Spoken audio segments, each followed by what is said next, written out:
고린도전서 6장. 교회 안의 작은 죄들은 누룩처럼 퍼져 더 큰 문제를 만들어가기도 합니다. 5장에서 보았듯이 음행을 행한 자를 용납하는 교회는 너그럽고 사랑이 많은 공동체가 아니라 말씀과 성령을 따르지 않아 순전함과 진실함을 상실한 공동체입니다.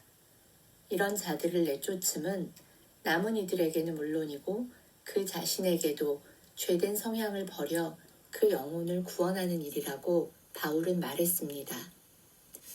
너희 중에 누가 다른 이와 더불어 다툼이 있는데 구태여 불의한 자들 앞에서 고발하고 성도 앞에서 하지 아니하느냐? 성도가 세상을 판단할 것을 너희가 알지 못하느냐?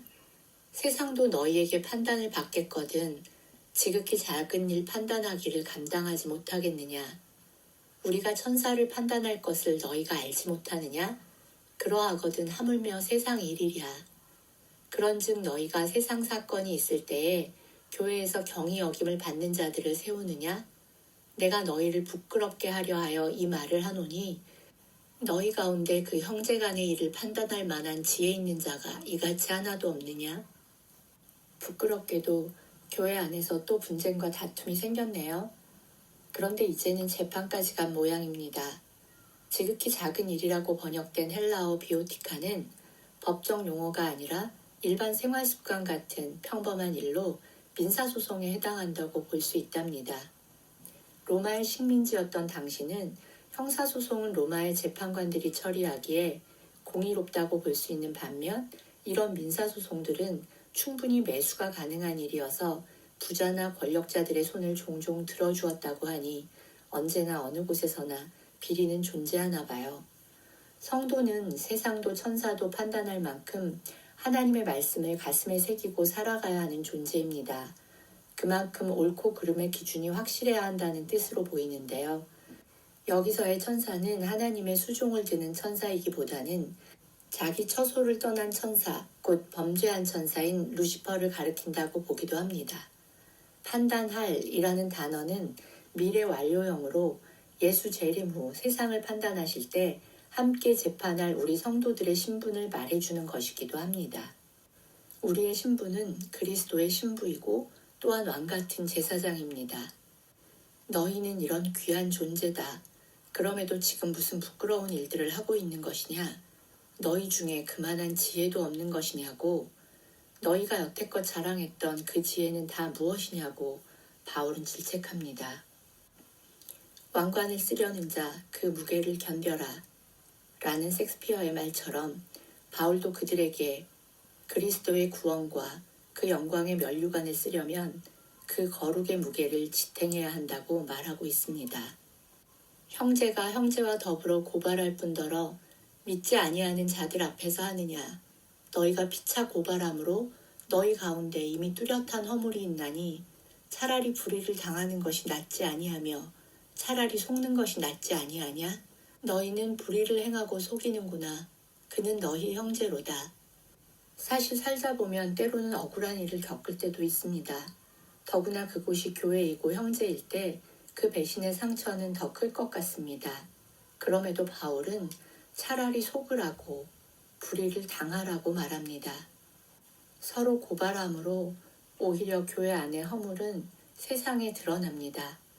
예수님 당시에도 공의로 재판을 해야 할 서기관들이 가난한 과부의 남은 재산을 갈취하는 일들이 있었다고 하니 이 음란한 땅 고린도에서 세상적 가치관들이 교회를 침범한 것은 어찌 보면 당연해 보입니다. 불의한 자가 하나님의 나라를 유업으로 받지 못할 줄을 알지 못하느냐? 미혹을 받지 말라. 음행하는 자나 우상 숭배하는 자나 간음하는 자나 탐색하는 자나 남색하는 자나 도적이나 탐욕을 부리는 자나 술 취하는 자나 모욕하는 자나 속여 빼앗는 자들은 하나님의 나라를 유업으로 받지 못하리라. 너희 중에 이와 같은 자들이 있더니 주 예수 그리스도의 이름과 우리 하나님의 성령 안에서 씻음과 거룩함과 의롭다 하심을 받았느니라. 9절과 10절에 언급되는 불의한 자들의 면면을 보면 간음, 탐색, 남색, 음행, 도적, 탐욕, 속여 빼앗음 이렇게 모두 사실은 비슷한 의미임에도 하나하나 열거하고 있습니다. 어쩌면 이들은 이 모든 것들을 죄로 여기지 않았기에 이렇게 구체적으로 열거하고 있는지도 모릅니다. 저는 이 중에 술 취하는 자와 모욕하는 자를 눈여겨보게 되었습니다. 이런 자들은 하나님 나라에 거할 수 없다니. 하나님은 이것을 불이라는 카테고리에 정리해 두십니다. 술 취함이 그리 큰 죄가 될까요?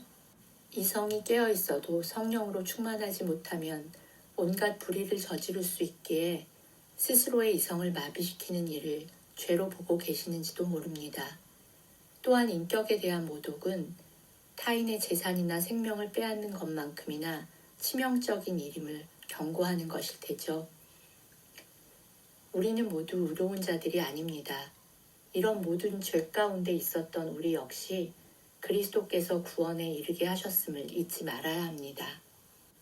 다툼이 있어 고발하는 무리들에게 무엇이 불의인가를 일깨워주고 사실 우리 모두는 불의한 자들이었으며 값없이 구원받은 자들임을 다시금 명확히 하므로 작은 일로 표현된 이 비오티카가 얼마나 작고 부질없는 일인지를 다시금 깨닫게 해주십니다. 그리고 이어지는 말씀들로 설명해 주십니다. 모든 것이 내게 가하나 다 유익한 것이 아니오 모든 것이 내게 가하나 내가 무엇에든지 얽매이지 아니하리라. 음식은 배를 위하여 있고 배는 음식을 위하여 있으나 하나님은 이것저것을 다 패하시리라.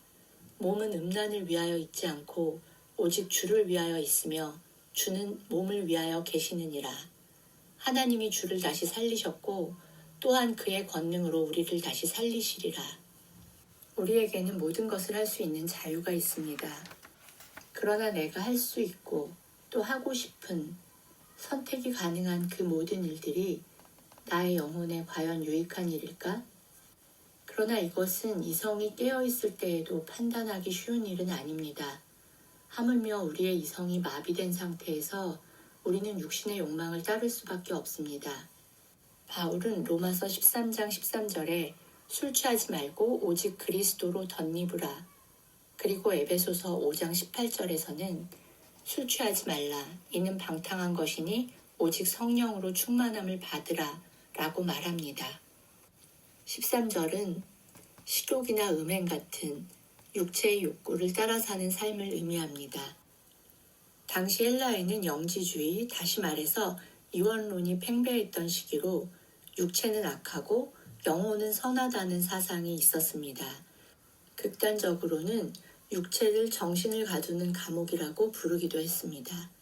헬라어 그노시스는 영적 체험에서 나오는 지식을 말하는 단어로 이들의 목표는 자신 안에 신적 지식을 깨닫는 것이었습니다. 여기서 극단적인 두 파가 나오게 되는데요. 하나는 극단적인 금욕주의고 하나는 방탕한 자유주의입니다. 아마도 고린도 교회에 이 자유주의를 주장하는 방종한 이들이 있었던 모양입니다. 너희 몸이 그리스도의 지체인 줄 알지 못하느냐? 내가 그리스도의 지체를 가지고 창녀의 지체를 만들겠느냐?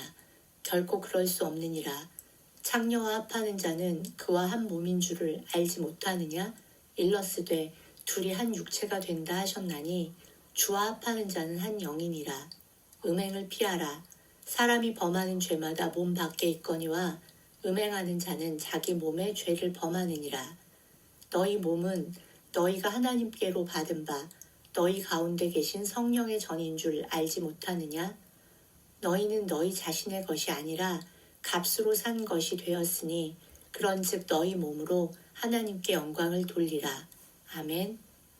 영지주의를 따르던 사람들은 육체를 소중하게 여기지 않았습니다. 그렇지만 하나님은 우리 육체도 만드셨기에 우리는 우리 몸을 소중히 여겨야 합니다. 더구나 우리는 모두 한 지체이고 그리스도를 머리로 하는 하나의 육신입니다. 또한 우리의 몸은 하나님의 성령이 거하는 성전입니다. 16절에서의 한 육체 그리고 17절에 나오는 한 영은 마치 대비하면서 보여주는 것처럼 보이지만 그리스도와 한 영이 되려면 그 육신조차 거룩해야 한다는 것을 보여주면서 말씀하시는 것입니다. 그래서 19절에 너희 몸은 성령의 전이며 너희 자신의 것이 아니라 주님이 십자가에서 그분의 피로 값을 지불하고 사신 주님의 소유라고 말하고 있습니다. 바울은 갈라디아서 2장 20절에서 내가 그리스도와 함께 십자가에 못 박혔나니 그런즉 이제는 내가 사는 것이 아니요 오직 내 안에 그리스도께서 사시는 것이라. 이제 내가 육체 가운데 사는 것은 나를 사랑하사 나를 위하여 자기 자신을 버리신 하나님의 아들을 믿는 믿음 안에서 사는 것이라 고 고백하고 있습니다. 하나님은 우리에게 자유의지를 주셨습니다.